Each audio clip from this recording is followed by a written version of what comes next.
Selamat datang di Media Statistik, Statistik Tutorial YouTube Channel.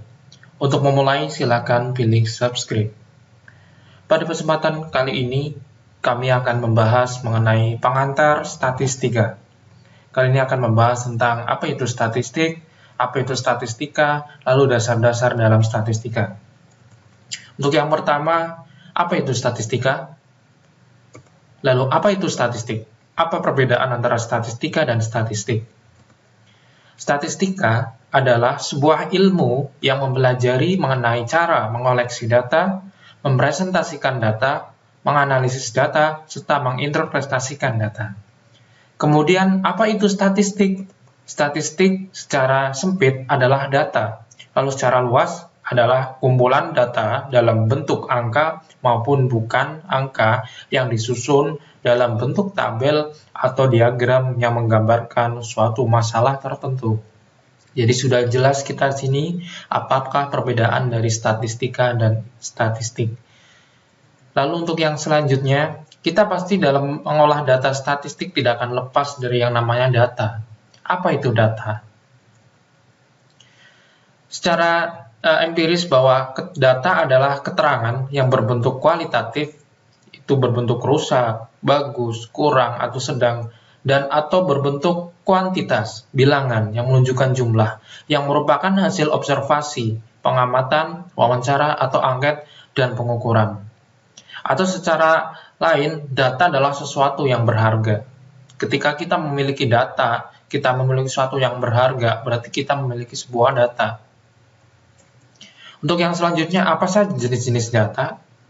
Jenis data di sini kita harus ketahui pertama kali, karena sebelum kita melakukan uji data statistik, kita harus mengetahui jenis dari setiap data tersebut. Untuk yang pertama, jenis data yang kita kenal adalah data nominal.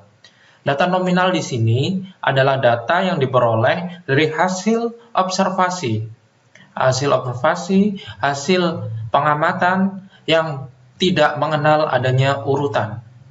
Contoh dari data nominal adalah ketika kita memiliki data mengenai jenis kelamin. Data mengenai jenis kelamin, ada jenis kelamin laki-laki dan perempuan.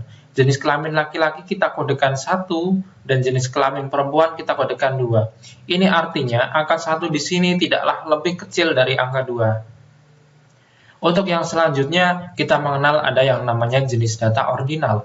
Jenis data ordinal ini diperoleh dengan cara observasi dan pengamatan. Di sini datanya mengenal adanya urutan. Di sini misalkan di sini kita membuat sebuah angket. Angket di sini memiliki nilai rentang 1 sampai 5, di mana ada sebuah pernyataan, ya baik itu negatif atau positif. Misalkan ada pernyataan, apakah ruangan ini bersih? Jika ruangan ini bersih, silakan Anda pilih 5, 4, 3, 2, 1. Jika seorang memilih 5, itu artinya 5 lebih besar daripada 1. 4 lebih besar daripada 2, dan seterusnya. Di sini mengenal urutan. Lalu yang selanjutnya adalah jenis data interval. Jenis data interval di sini adalah jenis data yang diperoleh dengan cara pengukuran. Jenis data di sini tidak memiliki nol mutlak. Artinya apa? Ketika nilainya 0, bukan berarti di tempat itu tidak ada substansi material apapun. Contohnya di sini adalah suhu. Ketika suhunya 0 derajat, bukan berarti di tempat itu tidak ada bendanya. Lalu untuk jenis data yang terakhir adalah rasio.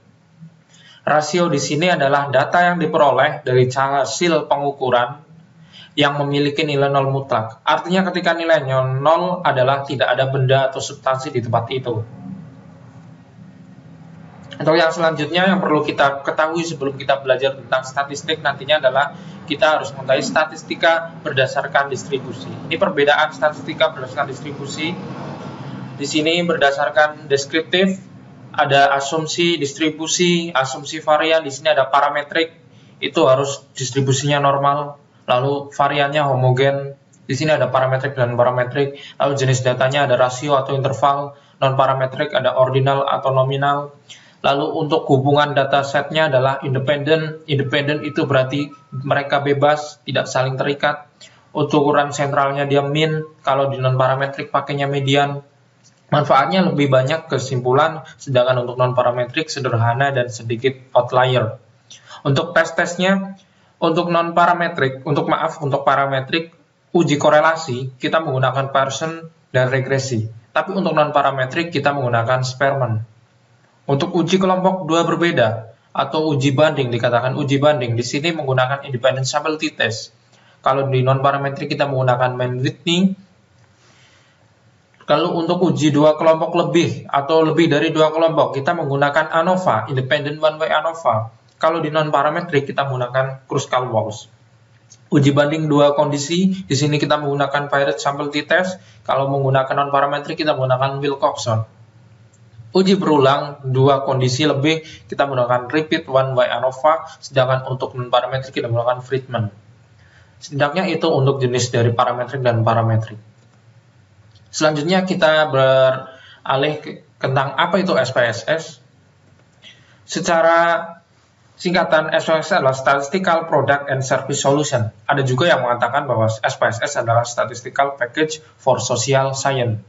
Secara teori, SPSS adalah sebuah program aplikasi yang memiliki kemampuan analisis statistik cukup tinggi serta sistem manajemen data pada lingkungan grafis dengan menggunakan menu-menu deskriptif dan kotak-kotak dialog yang sederhana sehingga mudah untuk dipahami cara mengoperasikannya. Beberapa aktivitas dapat dilakukan dengan mudah dengan menggunakan pointing dan klik mouse. Kemudian sejak tahun 2009, tanggal 28 Juli, SPSS disebut sebagai PASW. Untuk saat ini, SPSS telah dimiliki oleh perusahaan IBM. Terima kasih, sekian penjelasan saya tentang pengantar statistika. Jangan lupa untuk klik subscribe untuk berlangganan terus video tentang media statistik. Untuk pertemuan berikutnya, kita akan membahas tentang analisis data statistik. Terima kasih.